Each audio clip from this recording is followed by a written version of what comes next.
சகோதரர் பக்சிங் அவர்களின் ஊழியத்திலிருந்து விடாய் துணிக்கேற்ற வார்த்தைகள். அக்டோபர் மாதம் 6ஆம் தேதி. தேவன் உங்களிடத்தில் சகலவித கிருபையும் பெருக செய்ய வல்லவராயிருக்கிறார். 2 கொரிந்தியர் புஸ்தகம் 9வது அதிகாரம் 8வது வசனம். தேவனுடைய சித்தப்படி திருமணம் செய்து கொள்பவர்கள் தங்கள் திருமண வாழ்க்கையில் சந்திக்க வேண்டிய அனைத்து சோதனைகள் மற்றும் சிரமங்களை மேற்கொள்ள உயிர்த்தெழுந்த வல்லமையை நாம் பயன்படுத்த முடியும். லாசரு 4 நாட்கள் கல்லறையில் இருந்தான். துர்நாற்றம் வீசியது. ஆனால் கர்த்தருடைய கட்டளையின்படி அவன் கல்லறையை விட்டு வெளியே வந்தான். அவன் கர்த்தராகிய இயேசு கிறிஸ்துவின் உயிர்த்தெழுந்த வல்லமையின் அடையாள சின்னமாக காணப்படுகிறான்.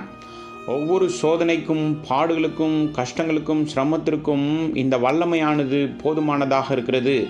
நீங்கள் யாராக இருந்தாலும், பணக்காரராக இருந்தாலும் சரி, ஏழையாக இருந்தாலும் சரி, உயர்ந்தவராக இருந்தாலும் சரி, தாழ்ந்தவராக இருந்தாலும் சரி, படித்தவராக இருந்தாலும் சரி, படிக்காதவராக இருந்தாலும் சரி, எல்லா ஜனங்களுக்கும் வரும் பொதுவான சில பிரச்சனைகள், பலவீனம், வரம்புகள், சோதனை அல்லது கஷ்டங்களை நீங்களும் சந்திக்க வேண்டியிருக்கும்.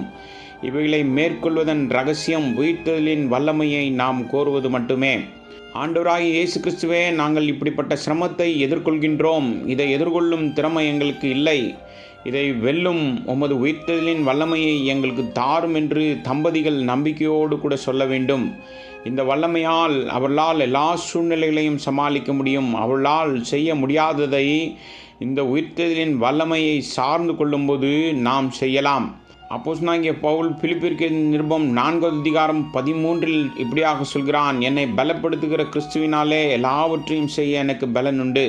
இப்படியாக அவருடைய உயிர்த்தெழுதலின் வல்லமையை அவன் குறிப்பிடுகின்றான்.